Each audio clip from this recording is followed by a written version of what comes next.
مگر پھر میرا صدا کا نادان دل مجھ سے سوال کرتا ہے کہ آخر اس کی خطا ہی کیا تھی؟ صرف اتنی کہ کوئی اسے بھی کبھی پیار بھری ایک نظر سے دیکھ لے، صرف ایک نظر محبت سے بھری، خلوص سے پر، صرف ایک نظر جو صرف میرے لیے ہو۔ میرے دل میں ہوس یا بازاری پن کا کوئی کھوٹ نہیں تھا۔ میرا اس ایک نظر کے لیے ہر احساس پاک تھا۔ بس ایک لمحہ ہی مجھے ساری زندگی کے بدلے درکار تھا، بس ایک پل جب کوئی مجھے اپنا مان لے۔ کیا یہ خواہش، یہ تمنا، یہ آس اسی قدر گراں، مشکل یا ناممکن اور ناجائز تھی کہ میں اس کے اپنے اندر جاگ اٹھنے پر ساری زندگی خود کو ہی ملامت کرتا رہوں، خود کو مار ڈالوں؟ آخر یہ دنیا ایسی ہر نظر خوبصورتوں کے لیے کیوں بچا کر رکھتی ہے؟ کیا مجھ جیسوں کے لیے قدرت کے کشکول میں ایسی ایک نظر کی بھیک بھی نہیں تھی؟ میرے بس میں ہوتا تو میں اس دنیا کے تمام خوبرو مردوں کو کسی دور سات سمندر پار جزیرے میں قید کر دیتا، یا کاش ہمارے ہاں دیگر فیشنوں کی طرح خوبصورت ماسک چہرے پر چڑھا کر باہر نکلنے کا رواج ہوتا تو میں اپنے لیے اس دنیا کا سب سے پیارا اور خوبصورت ماسک بنوا لیتا، اور پھر کبھی اسے اپنے چہرے سے نہ اتارتا۔ اس روز بھی میں یونیورسٹی کی ایک سنسان راہداری سے گزرتے ہوئے کچھ ایسے ہی بے سروپا خیالات کی یلغار کا شکار تھا کہ اچانک مجھے اپنے عقب میں کسی لڑکے کی آواز سنائی دی، مسٹر پریزاد۔ میں نے رک کر دیکھا۔ انگریزی ڈپارٹمنٹ کا ایک ہینڈسم لڑکا حسام اپنے 2-3 کلاس فیلوز کے ساتھ میری جانب بڑھ رہا تھا۔ اسی گروپ میں ایک شعلہ جوالا قسم کی لڑکی جینز اور کھلی شرٹ میں ملبوس ان کے ساتھ میرے قریب آ کر کھڑی ہو گئی۔ آپ اردو ڈپارٹمنٹ کے پریزاد ہیں نا؟ میرا نام حسام ہے، یہ باسط اور یہ ہماری دوست لبنہ ہے، ہم تینوں انگلش ڈپارٹمنٹ سے ہیں۔ جی فرمائیے، حسام کی بجائے لبنہ بولی۔ دراصل ہمیں آپ کی مدد چاہیے، ہم شیکسپیئر کا پلے اسٹیج پر پرفارم کرنا چاہتے ہیں، مگر ہمیں اجازت اسی صورت میں ملی ہے کہ ڈرامے کا ایک شو اردو زبان میں ترجمے کے ساتھ بھی پیش کیا جائے۔ کیا آپ ہمارے لیے ڈرامے کا ترجمہ کر دیں گے؟ میں نے ان تینوں کے متجسس چہروں پر نظر ڈالی۔ کوشش کروں گا کہ ترجمہ کر پاؤں۔ ویسے کس ڈرامے کا ترجمہ کرنا ہے؟ وہ تینوں خوش ہو گئے اور باسط جلدی سے بولا، اوتھیلو۔ ٹھیک ہے، آپ لوگ مجھے 3-4 دن کی مہلت دیں، میں ترجمہ کر کے آپ لوگوں کو اطلاع دے دوں گا۔ ان تینوں نے خوش ہو کر نعرہ لگایا، گریٹ! اور جاتے وقت تینوں نے مجھ سے ہاتھ ملایا۔ لبنہ سے ہاتھ ملاتے وقت بڑی مشکل سے میں نے اپنے ہاتھ کی لرزش پر قابو پایا۔ تیسرے دن میں ترجمے کا پہلا ڈرافٹ لے کر انگلش ڈپارٹمنٹ میں حسام گروپ کی تلاش میں نکلا تو پتہ چلا کہ وہ سارا گروپ یونیورسٹی کے آڈیٹوریم میں ڈرامے کی ریہرسل کر رہے ہیں۔ میں چپ چاپ ہال میں داخل ہو کر آخری نشستوں پر بیٹھ کر ان کی ریہرسل دیکھنے لگا۔ ہال میں ملگچی سی نامکمل روشنی یا ادھورا سا اندھیرا چھایا ہوا تھا۔ صرف سامنے ہال کے سٹیج پر تیز روشنی رکھی گئی تھی۔ سبھی اداکاری کے بہترین جوہر دکھا رہے تھے، مگر ان سب میں لبنہ کی اداکاری کی چھاپ بھی الگ تھی۔ وہ بہت ڈوب کر اپنے مکالمے ادا کر رہی تھی اور سارا گروپ اسے تھوڑی تھوڑی دیر بعد خوب جم کر داد دے رہا تھا۔ خاص طور پر حسام کا بس نہیں چل رہا تھا کہ وہ اپنے جوش اور خوشی کا اظہار کیسے کرے۔ لبنہ ایک منجھی ہوئی اداکارہ کی طرح آخری سین میں ہیروئن کی موت کا منظر پیش کر رہی تھی۔ میں خود اس کی اداکاری میں اس قدر قید ہو چکا تھا کہ اس نے جب آخری سانس لے کر سر ڈھلکایا تو میں بے اختیار اپنی جگہ پر کھڑے ہو کر تالیاں بجانے پر مجبور ہو گیا۔ ان سب نے چونک کر مجھے دیکھا اور سب زور سے چلائے، ارے یہ تو پریزاد، آؤ اسٹیج پر آ جاؤ۔ حسام نے باقی انجان لوگوں سے میرا تعارف کراتے ہوئے انہیں یہ بتایا کہ میں ڈرامے کا اردو میں ترجمہ کرنے والا ہوں۔ میں نے لبنہ کو اس کی اداکاری کی داد دی تو وہ سر جھٹک کر بولی، نہیں، ابھی میں پوری طرح سے خود کو کردار میں نہیں ڈال پا رہی ہوں۔ ہاں، مگر جب ہیروئن کی موت ہو تو اس وقت اس کے اوپر کچھ شعر یا کوئی غم زدہ نظم اوور لیپ ہونی چاہیے، تب ہم پورے حال کو رونے پر مجبور کر دیں گے۔ انگریزی ڈپارٹمنٹ کے باقی کچھ طلبہ جو اس ڈرامے میں حصہ لے رہے تھے وہ مجھے اس طرح دیکھ رہے تھے جیسے میں دنیا کا کوئی 8واں عجوبہ ہوں۔ وہ سب کے سب اونچے گھرانوں کے چشم و چراغ تھے۔ ان کے قیمتی لباس، کلون اور پرفیوم کی مہک، ہاتھوں میں پہنی قیمتی گھڑیاں اور بریسلٹ، اور ایک جانب بے پرواہی سے پھینکے گئے مہنگے بیگز اور جین جیکٹس میری سادہ سفید شرٹ اور 5 سال پرانی گھسی ہوئی پتلون سے بالکل بھی میل نہیں کھا رہے تھے۔ دراصل عمارت کی اپنی ایک خاص چکا چوند ہوتی ہے جسے کسی تشریح کی ضرورت نہیں پڑتی، اور غربت 7 پردوں میں بھی چھپی ہو تو اس کی شناخت چھپائے نہیں چھپتی۔ لبنہ کی کچھ انگریزی میڈیم ٹائپ سہیلیوں نے اسے کوہنی مار کر کچھ کہا اور سب زور سے ہنس پڑیں۔ لبنہ نے مجھ سے نظر بچا کر ان سب کو انگریزی میں ڈانٹا اور اپنے رویے پر قابو پانے کی ہدایت کی۔ میں جانتا تھا کہ ان الٹرا ماڈرن لڑکیوں نے میرے بارے میں لبنہ سے کیا سرگوشی کی ہوگی۔ میں نے لبنہ کو بتایا کہ میں نے اوتھیلو کا ترجمہ کر لیا ہے اور اگر وہ لوگ چاہیں تو کل سے ہی اردو ڈرامے کی ریہرسل شروع کر سکتے ہیں۔ حسام نے مجھے بھی ریہرسل دیکھنے کے لیے آنے کی درخواست کی، تاکہ میں ان کے تلفظ کی جانچ بھی کر سکوں۔ زندگی کی دور میں ہم اردو میڈیم والوں کے پاس آخر میں صرف یہی ایک تلفظ ہی تو باقی رہ جاتا ہے، ورنہ کچھ بچتا ہے تو صرف کمتری کا وہ احساس جو ہمیں ساری عمر قدم قدم پر اپنے کسی اور ہی سیارے کی مخلوق ہونے کا ادراک دیتا رہتا ہے۔ رات کو جب میں کھلی چھت پر تاروں کی اوڑھنی کے نیچے لیٹر ڈرامے کے بارے میں سوچ رہا تھا تو مجھے لبنہ کی بات یاد آئی کہ اگر لڑکی کی موت پر کوئی نظم پس منظر میں اس کے آخری سین کو بھرے تو تاثر دوبالا ہو سکتا ہے۔ اوتھیلو کے اختتام میں ہیرو کسی رقیب کی لگائی ہوئی شک کی آگ میں جھلس کر خود اپنے ہاتھوں سے ہیروئن کو گلا دبا کر مار دیتا ہے۔ پل بھر کی نفرت کا غلبہ ساری عمر کی محبت کو نگل جاتا ہے۔ مجھے یہ بات کبھی سمجھ نہیں آئی تھی کہ انسان کی برسوں کی محبت کا امرت گھڑی بھر میں نفرت کے کڑوے زہر میں کیسے تبدیل ہو جاتا ہے، یا پھر شاید محبت اور نفرت دراصل ایک ہی سکے کے دو رخ ہوتے ہیں۔ جذبات کے بازار میں دونوں کا مول یکساں رہتا ہے، مگر جب کسی انسان کو دوسرے انسان سے نفرت ہو جاتی ہے تو وہ اس سے وابستہ چیزوں، جگہوں، یادوں اور دوسرے سے جڑے معمولات سے بھی کیوں نفرت کرنے لگتا ہے۔ جس راستے پر کبھی دو پیار کرنے والے ایک ساتھ چلے جاتے وہ راستہ کیوں ممنوع بن جاتا ہے۔ وہ ایک بینچ جہاں کبھی وہ ساتھ بیٹھے تھے، بارش میں گیلی سڑک کے کنارے کھڑا وہ گرم چائے والا جس کے ایک کپ میں ان دونوں نے ساتھ چائے پی تھی، وہ کتابوں کی پرانی دکان، پہلی ٹوٹی ہوئی چوڑی کا ٹکڑا، صوفوں میں رکھا وہ سوکھا گلاب، پرفیوم کی خالی شیشی، اس کی دی ہوئی بچی وہ آدھی لپسٹک، ایک کھویا ہوا کف لنک، ایک ساتھ دیکھی ہوئی فلم کا ٹکٹ، وہ فٹ پاتھ پر بچھے پتے جس پر کبھی ساتھ چرمراہٹ کی آواز سنی تھی، وہ پرانا بس سٹاپ، 23 نمبر کی وہ کھٹارا سی بس، درخت کے نیچے کھڑا وہ لیمو پانی والا۔ بھلا ان سب چیزوں کا ان کی بدلتی محبت اور نفرت میں ڈھلتی اس کڑواہٹ سے کیا تعلق؟ ہم اس ایک شخص کی نفرت میں ان سب یادوں، باتوں اور جگہوں کو کیوں شامل کر لیتے ہیں؟ انسان کتنا ظالم ہے کہ معصوم یادوں سے بھی انتقام لینے سے باز نہیں رہتا۔ ڈرامے والے دن حال کھچا کھچ بھرا ہوا تھا اور ساری یونیورسٹی اوتھیلو کو اردو میں جملے بولتے دیکھنے کے لیے جمع تھی۔ ہیروئن کی آخری سانس نکلنے سے پہلے پس منظر میں میری نظم کے بول گونج اٹھتے ہیں۔ سنو، تمہاری وفا پر گرچہ پورا یقین ہے، مگر بدلتی رتوں کے وار کا کچھ بھروسہ نہیں۔ سو گر کبھی ایسا ہو کہ تمہیں مجھ سے نفرت ہو جائے اور میری روح کی کومل پنکھڑیاں تمہیں کسی ببول کی مانند چبھنے لگیں، تو بیتے دنوں کو یاد نہ کرنا کہ یادوں کا زہر زخم کو بھرنے نہیں دیتا۔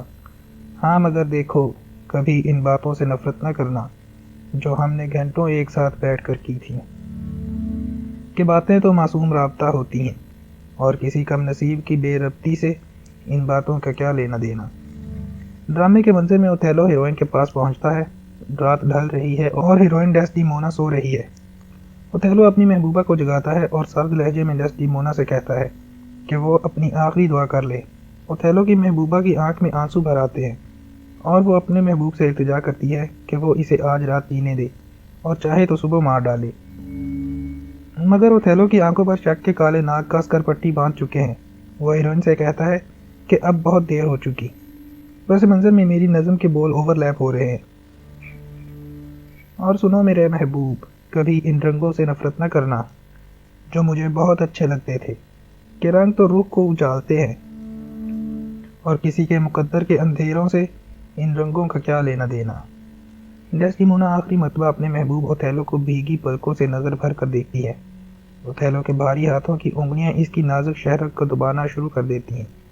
لڑکی سانس گھٹنے کی وجہ سے تڑپتی ہے اور بستر کی چادر نیچے گرتی ہے۔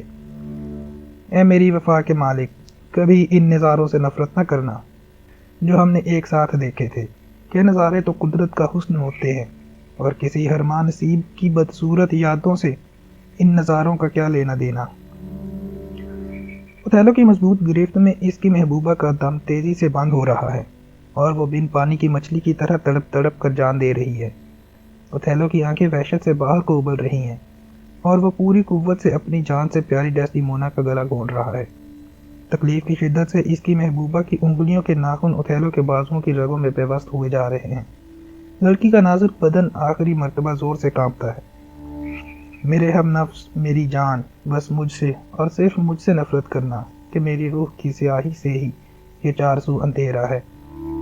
میری بدصورتی سے ہی ہر رنگ پھیکا ہے، ہر منظر ویران ہے، ہر بات بے ربط اور جھوٹی ہے، ہر بے وفائی میرے نام، سو بس مجھ سے ہی نفرت کرنا کہ صرف میں اور فقط میں ہی تمہاری اس نفرت کے قابل ہوں۔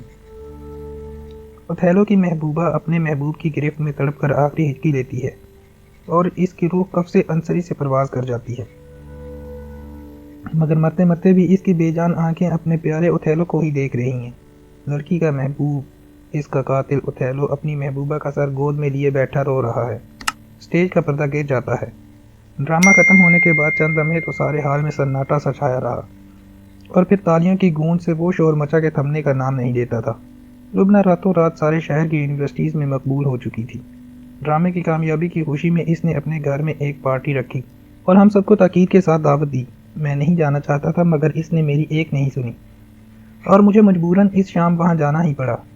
گھر کیا تھا، پورا محل تھا، مغربی طرز کا ایک وسیع و عریض پھولوں بھرا باغیچہ جس کے درمیان پریوں کے گھر جیسی ایک شاندار عمارت کھڑی تھی۔